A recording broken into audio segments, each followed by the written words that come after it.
Assalamu alaikum wa rahmatullahi wa barakatuh.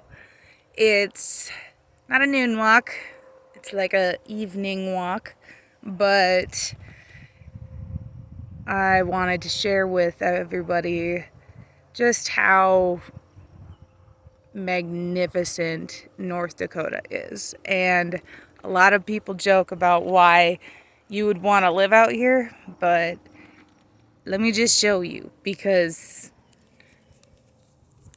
it's mashallah. Like, Alhamdulillah. Look at this.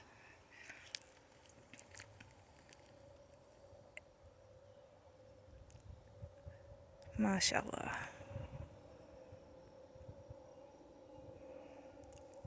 I am very grateful to my family for raising me with a love of nature and with the understanding that there is Allah behind this. And He's the reason we're here. And our lives need to mean something more than just sleep, eat, pay bills, and die, which is often what it feels like. And I'm just very grateful that my family taught me to take a step back and just look. Just appreciate the air in your lungs, the different sounds, the way the wind feels and like rustles the grass,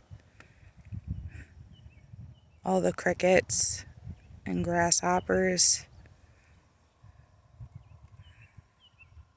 and just that massive skyline.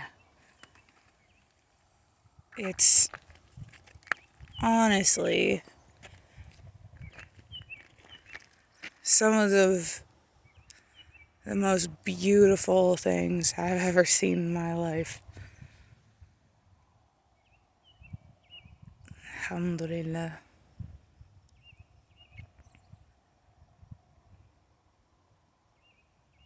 I've been having a lot of conversations with non-Muslims lately, and all of them are pleasantly surprised to hear about Islam and what it actually says about life and, you know, how we should take care of one another and how we should make sure that everyone is taken care of spiritually, emotionally, physically.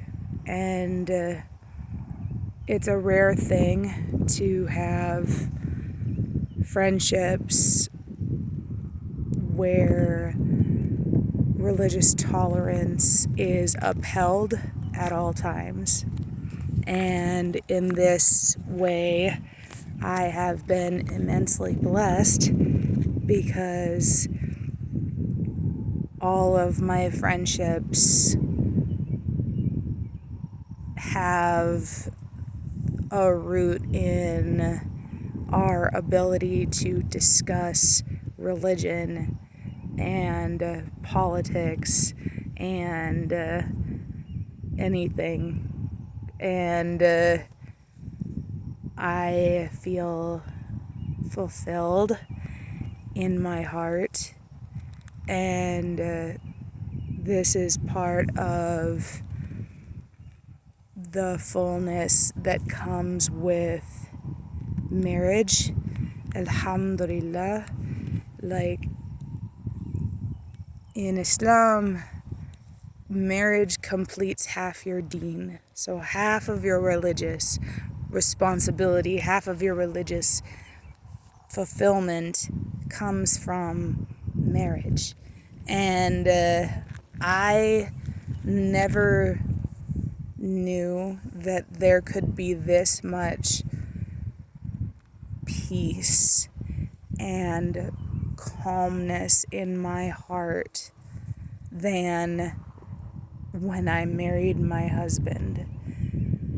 And subhanallah, my husband was created for me specifically, and I was created for him specifically. Like every day we find things about each other or notice things about each other that make us say subhanallah. Like how I am, Alhamdulillah, I am so blessed that you are my spouse. And this is like one of the most beautiful things of marriage that I didn't understand before Islam. In my cultures of, German, Norwegian, strong Midwest, Lutherans and Protestants and evangelicals and Mormons and Catholics and Methodists and all of them, like, marriage isn't seen as a necessity. Like, marriage isn't seen as like a religious need for fulfillment. Like in my family, that feeling of fulfillment is love. So everyone has married each other for that reason, for love, and for understanding that they want to try and create something together and like make it good. And like our family is abundantly awesome in like many layers. And this year we lost the matriarch of our family. May Allah grant her Jannah. And she was one of the wisest people I've ever met in my life. And she knew the oneness of Allah. She knew. And when I became Muslim, she and I had conversations about religion that really calmed my heart as far as how I would be accepted by my family now that I didn't share the same basic religion. And my grandma really like calmed me down about it and said, all of those differences, like, it doesn't matter. Family is family. And we're going to love you and support you regardless, as long as you're happy. And, not being too stupid. Like, we've all made those decisions, okay? I am not free from that, but inshallah, may Allah forgive me for everything I was not conscious of. What's up, bird? How's it going? Good evening to you, sir.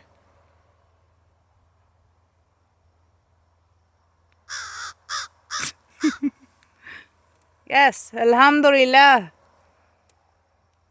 May Allah bless you and keep you fed.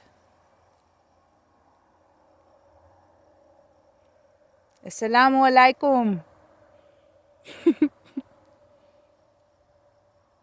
I've actually had quite a few experiences with animals who respond well to Islam.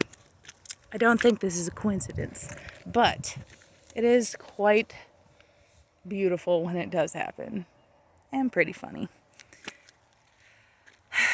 But I'm just happy where I'm at in life, and I want to share that as a revert, especially because there was so much uncertainty and pain and trauma that was there instead of a complete, unbroken heart. And I didn't think that my heart would ever be back in the same place, all the little pieces that have been chipped away and such. And it really just, looking at this sky, this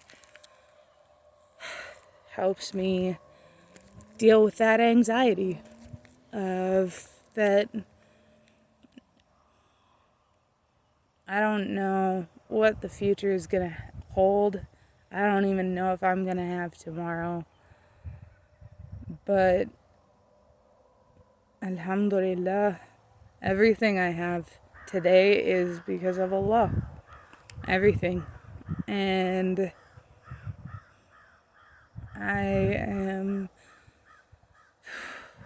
forever thankful for that. And this landscape that I grew up with, this reflects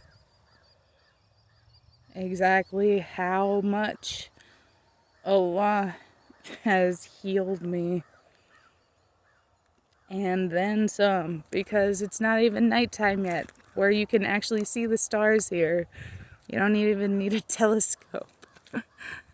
But Alhamdulillah, my life is that much brighter with Allah and Islam and my husband. Alhamdulillah. A lot of people ask me what I would suggest for people who are unmarried, those unmarried Muslims out there. Put Allah first. Allah knows exactly who your person is. He made them specifically for you in more ways than you even know. Like, for example, one of my husband's favorite movies, along with mine, is Pride and Prejudice. The Keira Knightley version. And Matthew McFadden. And the moment this man quoted this movie to me, okay, yeah, I was like, all right, I hear ya. Yep, this got it. And, yeah, so pray istikhara every day, every single salah. Pray istikhara. Put it in your mind exactly the person you want and need. Not just the person that fulfills a need. And just focus on Allah and focus on what Islam means to you. And you will get that person. I did. Alhamdulillah. I wish all of you the best. Inshallah. We'll be alright. Assalamu alaikum wa rahmatullahi wa barakatuh.